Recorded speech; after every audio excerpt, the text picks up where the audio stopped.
hörku sigur. Já.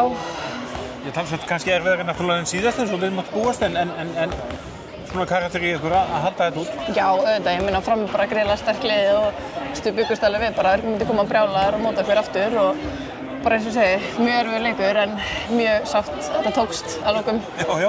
Og upphafskaflinn í seinni hálfleik náttúrulega var eitthvað svona dýrmætur þegar öllu var á bótt tótt, þið skoraði með 5-6 fyrstu mörkin.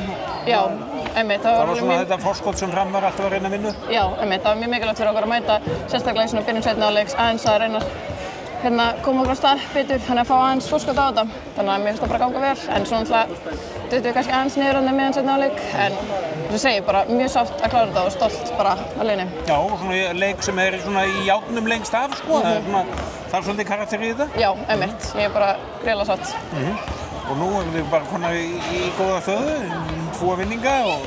Já, einmitt. Já, hafið 3 leiki til þess að klára þetta? Já, en við ætlum bara að mæta á fullu saman hvernig fer, þannig að bara já. Það er bara föstudagurinn og reyna að ljúka þessu? Já, ég meina við mætum bara krafti og reynum að klára þetta þá.